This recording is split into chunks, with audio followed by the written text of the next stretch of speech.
Joining me now is Democratic strategist Nomiki Konst, along with Government Gone Wild. I had to say it that way. Author Kristin Tate.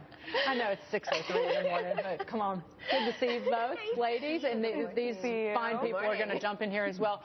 Kristin, is it surprising that Paul Ryan would make this statement? It seems like he's giving voice to people within the House, Republicans in Congress, who have some reticence about supporting Trump. Look, I don't think Trump is the problem with the GOP. I think people like Paul Ryan are the problem with the GOP. He better behind Trump, because if he doesn't, he's got to step aside. The Trump train is moving forward. Paul Ryan gave Obama everything he wanted. There has been no pushback against Obama. Obama got his budget. This is why the people are fed up with the establishment and why they love Trump. Trump is a creation of Paul Ryan and the GOP establishment. It doesn't hurt Trump, though, do you think? I think it's going to hurt Trump if he's elected. He's going to have a problem because he needs those down ballot races. So Paul Ryan, I think he should come out and support Trump because the Republican Party, to stay alive, needs those races that Donald Trump is going to fuel, right?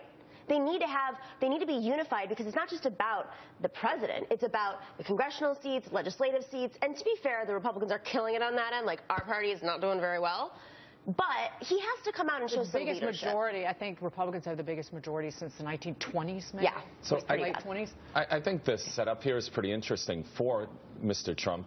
So he's going to meet with Speaker Ryan. I think it's next week. Yeah, Reince Priebus said that last night when he was talking to Hannity. So let's see if he can kind of bring him around. So Paul Ryan said he wants to support the presumptive nominee, but he wants to see someone who's going to bring the party together. So let's see what comes out of that meeting.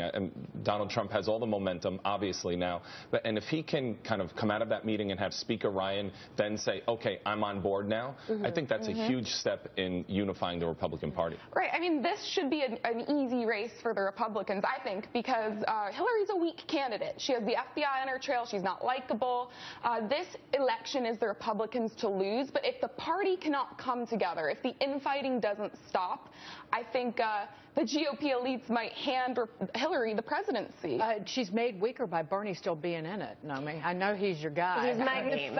But the fact that she dismisses it, and the fact that so many supporters of her dismiss this and say this is a big sandwich of nothing. I've just made that up. But I think that makes them vulnerable, because even if there is never any indictment, you are going to have people quit their jobs, very likely, and leak information to the press, which is equally damning. Well, I agree with that, but the sad part about this is I think a lot of Hillary supporters just don't care. You have some that might care, but I think a lot of these Hillary supporters, they just want abortions on demand and they want government goodies. I mean, some of them will care about this stuff, but I don't think she'll get indicted, and I don't think this is going to hurt her that much. Do the Bernie supporters care, assuming she did get the nomination, because those are the very people that she needs to get to vote for her, and the independents who she will be at war with Donald Trump for their votes. Right. She needs independents. She needs the blue-collar voters who I think do care about those issues. But when you really poll Democrats, they see it as a Republican talking point. I think Democrats are a mix between delusional on this issue, like completely in denial. I mean, it's complicated, too. The press doesn't report it well. A lot of it's behind closed doors, so we don't really know what's happening. And then the other half, I think, are creating this psychology of confidence. They need to portray confidence so that they have the confidence of the voters, and that's driven by Hillary, her surrogates, her super PACs, the media, et cetera, et cetera, et cetera. So Bernie supporters are a different brand of support. They're people who don't trust institutions. They don't trust the two-party system anymore. Do they stay at home? I think a good chunk of them stay at home, and that's what she needs to be worried about.